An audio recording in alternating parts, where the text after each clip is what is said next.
సంవత్సరాల తరబడి government job కోసం వేచి చూస్తున్నారా? కేవలం 8 నెలల్లో మీ కల నెరవేర్చుకోండి. వెంటనే కింది నంబర్స్‌కి కాల్ చేయండి. నమస్తే అమ్మా. నమస్తే అమ్మా. అమ్మా, ఈ మధ్య కాలంలో భార్యాభర్తలకి గొడవలు ఎక్కువగా రావటం, విడిపోవడం చూస్తున్నాం. కారణం ఏదైనా కావచ్చు. అయితే అనుమానం ఒకటి ప్రధాన కారణమని, అలాగే ఇల్లీగల్ రిలేషన్స్ ఇవి చూస్తూ ఉన్నాం కదా. వీటిని ఎలా అదుపు చేయాలి అంటే అది వారి వ్యక్తిత్వాన్ని బట్టి ఆధారపడి ఉంటుంది. అసలు పూర్వకాలంలో ఎలా ఉండేదమ్మా? ఇలాంటి సమస్యలు నిజంగా అప్పుడు కూడా ఉండేవా? కాంప్రమైజ్ అయ్యేవారా? ఎన్ని ప్రశ్నలు వస్తున్నాయో చూడండి. కాంప్రమైజ్ అయ్యేవారమ్మా. ఉండేవి ఇలాంటి సమస్యలు. ఎందుకు ఉండవమ్మా? మానవులన్నాక మనోభావాలు ఉంటాయి, ఇష్టానిష్టాలు ఉంటాయి.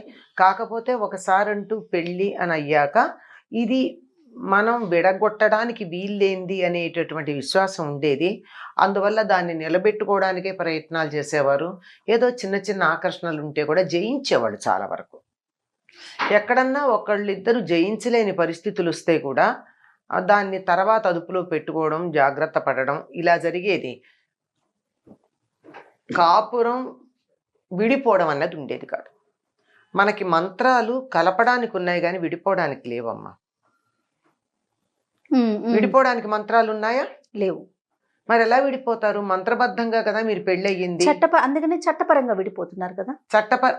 చట్టం వేరు, నేను మాట్లాడేది ధర్మం వేరు. అవును అవును. ధర్మంగా మీరు మంత్రాలతో పెళ్లి చేసుకున్నారు. అవును.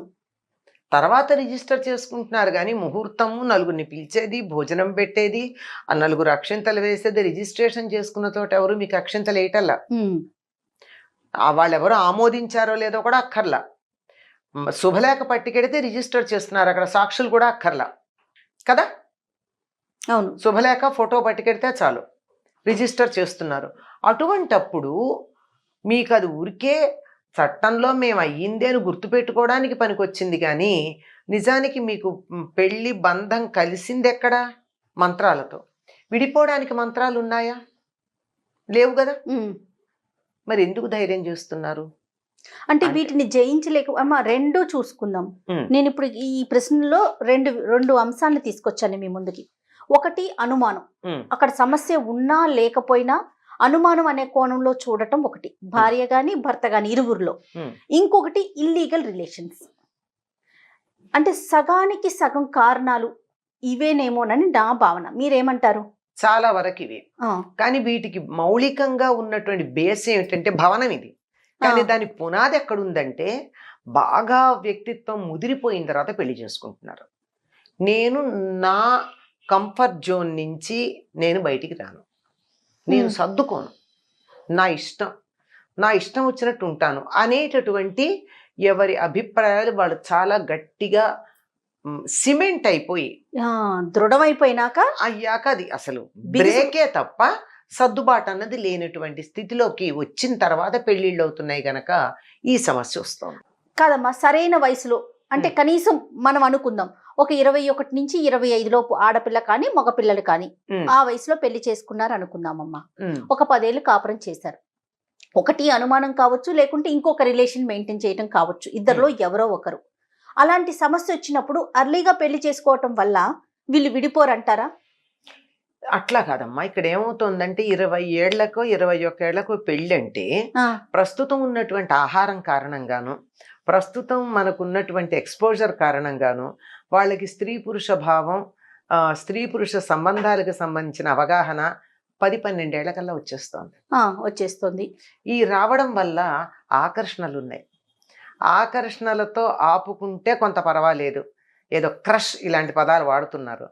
అవి ఆగకుండా అది భౌతికమైనటువంటి సంబంధాల దాకా కూడా వెళ్ళిన సందర్భాలు ఉన్నాయి. ఇవి బయటపడి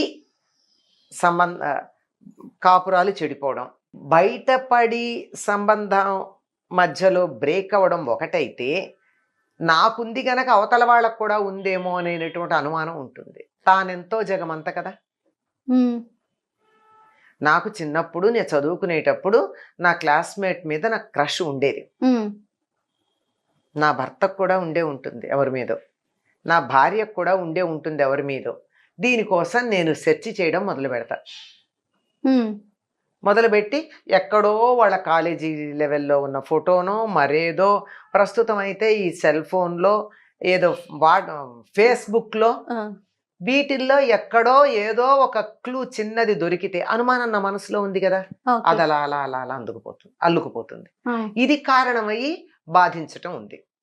ఎప్పుడైతే నాకే ఎటువంటి ఎఫైరు లేదో, నేను చదువుకునే రోజుల్లో చదువు మీద దృష్టి తప్ప పెళ్ళి అనేదాకా నేను దాని గురించి అసలు నా జీవిత భాగస్వామి గురించి ఆలోచించలేదో, నా జీవిత భాగస్వామికి అటువంటిది ఉంటుంది అన్న ఆలోచన నాకు రాదే.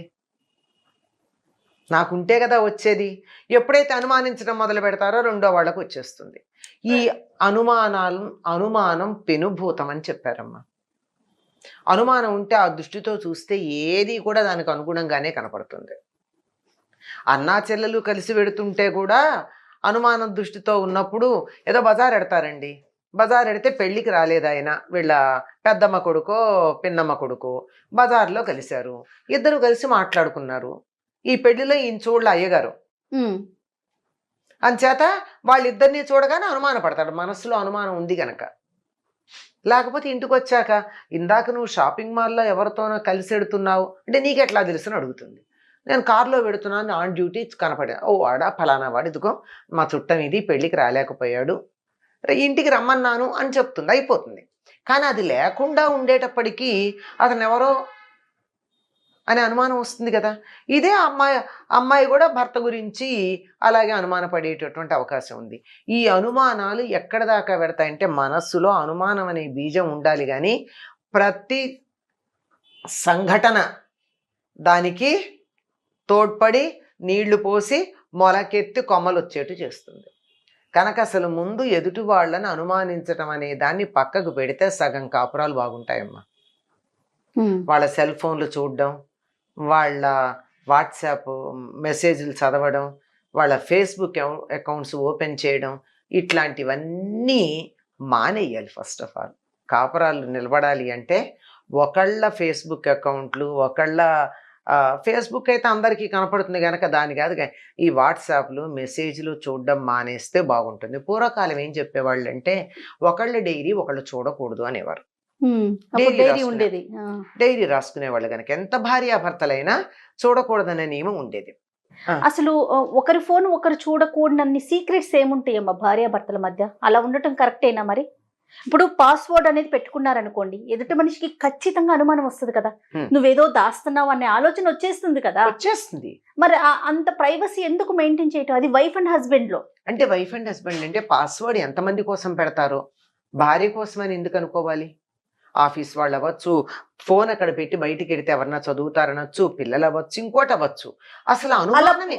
అది పాజిటివ్ గా తీసుకోమంటారా? అది పాజిటివ్ గా తీసుకోవాలి. కానీ నువ్వెందుకు చూడాల్సి వస్తోంది? నీకెందుకు అనుమానం ఉంటే కదా చూస్తున్నావు. అనుమానం లేకపోతే చూడాల్సిన పనేముంది? కనుక అనుమానం అనేది పెనుభూతమమ్మ. అనుమాన పడకూడదు ఫస్ట్ ఆఫ్ ఆల్. అసలు జీవితంలో ఎప్పుడైనా సరే భార్యాభర్తల మధ్య ప్రధానంగా ఉండాల్సింది నమ్మకం.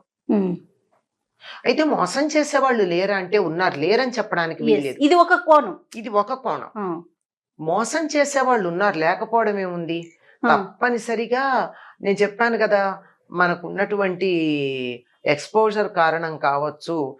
ఫోన్ ఓపెన్ చేస్తే, వాట్సాప్ ఓపెన్ చేస్తే, మనం ఏదన్నా మెయిల్ ఓపెన్ చేస్తే ఎన్ని స్పామ్లు వస్తున్నాయి పనికిరానివి. అవన్నీ కూడా రకరకాల ఇంపాక్ట్స్ మనసు మీద కలిగించే అవకాశం ఉంది. అందువల్ల వాటి కారణంగా ఏదో రకమైన ఉద్రేకాలకు ఎప్పుడోప్పుడు లోన్ అవుతూనే ఉంటారు. కానీ దాన్ని జయించగలిగినటువంటి వాళ్ళే ఉత్తమమైనటువంటి వాళ్ళుగా పరిగణించబడతారు. దీనికి మనకు అందరూ చెప్పే మాట ఒకటి ఉంచండి. రవీంద్రనాథ్ ఠాగూర్ ఒక మాట అంటాడు, చేస్టిటీ is the gift to be given to your life partner అంటాడు. నీకు శీలం, నీ క్యారెక్టర్ ఉండడం దేనికంటే నీ జీవిత భాగస్వామికి నువ్వు ఇవ్వగలిగినటువంటి అతి విలువైన బహుమానం. అంతే, అందుకుండాలి నువ్వు చేస్ట్గా. అంతేగాని వేరే కారణంగా కాదు. ఏదో ఆధ్యాత్మికంగా కావచ్చు, పాపము పుణ్యం ఇవన్నీ పక్కకు పెట్టండి, అన్నీ పక్కకు పెడదాం. నీ జీవిత భాగస్వామికి నువ్వు ఇవ్వగలిగిన అతి విలువైన బహుమానం ఏమిటి? ఇంతకాలం నా కన్యాత్వాన్ని నేను ఎవరికి అర్పించలా. ఇది కదా అసలైన బహుమానం ఒక ఆడపిల్ల అనుకునేది. అట్లాగే నేను ఒక ఆడపిల్ల వైపుకు దురాలోచనతోనే చూడలేదు. నా మనస్సును నేను నిగ్రహించుకున్నాను, ఊర్ధ్వరేతస్సుకుని అయి ఉన్నా. ఏ స్త్రీని చూసినా రేతస్సు పతనం కాలేదు, నీ కోసం ఉంచాను అని చెప్పేది మగపిల్లవాడు అమ్మాయికి ఇవ్వగలిగినటువంటి బహుమానం. ఇంతకు మించిన బహుమతులు ఒకళ్ళకొకళ్ళకి ఇచ్చుకునేవి లేవంటాడు. చాలు. ఇంతకన్నా ఇంకేం కావాలి? ఇది లేని పరిస్థితి ప్రస్తుతం ఉన్నటువంటి ఆహారం ప్రధానమైనటువంటి కారణం. ఆహారం మనకు ఉండేటటువంటి ఎక్స్పోజర్ ఈ కారణంగా అంత లేని పరిస్థితి కనపడుతోంది. చాలా ఎంతో ప్రయత్నం చేస్తే తప్ప ఇటువంటి భావాలు మనసులో రాకుండా ఉండడం చాలా కష్టం. అటువంటి దాన్ని అదుపులో పెట్టుకోగలగడానికి ఇంట్లో వాతావరణం సహకరించాలి, కుటుంబ సభ్యులందరూ సహకరించాలి, ఎవరికి వాళ్ళకి తమ మనస్సు మీద తమకు అధికారం ఉండాలి. ఇవి లేకపోవడం వల్ల ఇవన్నీ బిఫోర్ మ్యారేజ్ కొన్ని రిలేషన్స్ ఉంటున్నాయి. ఏ స్థాయి అన్నది ఇట్ మే డిఫర్. వెర్బల్ కావచ్చు, మరోటి ఇమోషనల్ కావచ్చు, మరో స్థాయి కావచ్చు, ఇన్ని రకాలుగా ఉంటాయి. వాటిని కనీసం వివాహంతో సీల్ చేయాలి, ఆపాలి. ఖచ్చితంగా కొనసాగించినప్పుడే సమస్య వస్తుంది. ఇది ఎప్పుడైతే ఒక అమ్మాయి కానీ అబ్బాయి కానీ తన జీవిత భాగస్వామి మరొకరితో జీవితాన్ని పంచుకుంటున్నారు అంటే భరించడం చాలా కష్టం అమ్మా, చాలా కష్టం. ఎందుకంటే మీకు ఇద్దరు స్నేహితులే ఇద్దరు ముగ్గురు ఉండడం కన్నా భరించలేం. నిజమైన స్నేహితులు ఇద్దరికన్నా ముగ్గురు కన్నా ఉండరమ్మా. అంతకన్నా ఉంటే వాళ్ళు పరిచయస్తులు మాత్రమే, మిత్రులు అనడానికి వీల్లేదు. అటువంటిది జీవిత భాగస్వామి ఒక్కళ్లే ఉండడం. సనాతన ధర్మం ప్రకారం ఏకపత్ని వ్రతం పాతివ్రత్యం అనేది ప్రతి వాళ్ళు పాటించాల్సిన విషయం. రాముడు ఏకపత్ని వ్రతం ఎందుకు పాటించాడు? మీ అందరూ అట్లా ఉండమని. సీత పాతివ్రత్యం ఎందుకు పాటించింది? అలా ఉండాలని చెప్పి. అందుకే వాళ్ళు ఆదర్శప్రాయంగా ఉన్నారు. అట్లా లేని పరిస్థితులు ఇంతకు ముందు జరిగితే కనీసం వివాహం తర్వాత అట్లా ఉండాలి కదా. అట్లా లేకపోతే భరించడం చాలా కష్టం. ఇది తట్టుకోలేక చాలా మంది జీవితాన్ని తన జీవిత భాగస్వామితో మరొకళ్ళు పంచుకుంటున్నారన్న దాన్ని తట్టుకోలేక మీరన్నట్టు కుటుంబాలు ఛేదనమవుతున్నాయి. తట్టుకోగలిగిన వాళ్ళు కలిసి ఉంటున్నారు అంతే. కలిసి ఉంటున్న వాళ్ళు చాలా మంది తట్టుకోగలిగిన వాళ్ళు. దీనికి నేను అన్నానని మీరేమి అనుకోకూడదు, కానీ ప్రస్తుతం మనకున్నటువంటి సమాజంలో ఈ స్వాపింగ్ ది పార్ట్నర్స్ అనే దాని మీద చాలా చాలా మనకి సీరియల్స్ అవి వస్తున్నాయి. అవునమ్మా. ఇవాళ ఒక ఎపిసోడ్ చూసి 10 రోజుల తర్వాత చూస్తే ఎవరెవరి భార్యో ఎవరెవరి భర్తో తెలియని పరిస్థితి. ఇట్లాంటి కల్చర్ ఏదో చాలా గొప్ప కల్చరు అనేటటువంటి అభిప్రాయం చాలా మందిలో కలుగుతుంది. అలా ఉండడం మనం వీఆర్ ట్రెండీ అలా ఉంటే అనేటటువంటి దృఢాభిప్రాయం లేనటువంటి వాళ్ళకి, అంటే వ్యక్తిత్వం మీద కానీ మోరల్స్ మీద కానీ దృఢమైన అభిప్రాయం లేని వాళ్ళకి ఇటువంటివి ఆకర్షణీయంగా కనిపించి మేము కూడా ట్రెండీగా ఉంటాం అనుకునే పరిస్థితి వస్తుంది. ఒకటి కాదమ్మా కారణాలు, మౌలికంగా విలువలు లేవు అంతే. కానీ చూడండి ఎన్ని అంశాలు వస్తున్నాయి కదమ్మా. ఒకటి కాదు, రెండు కాదు. అన్నీ ఈ విషయం ఏదైతే ఉందో ఇది కనీసం కొన్ని వందల సామాజిక అంశాల యొక్క కంప్యూటెడ్ రిజల్ట్. ఇది ఒకటి కాదు. నేను చెప్తున్నా, ఆహారం దగ్గర నుంచి, విహారం దగ్గర నుంచి, అలవాట్ల దగ్గర నుంచి, మీడియా దగ్గర నుంచి అన్నీ. నమస్తే.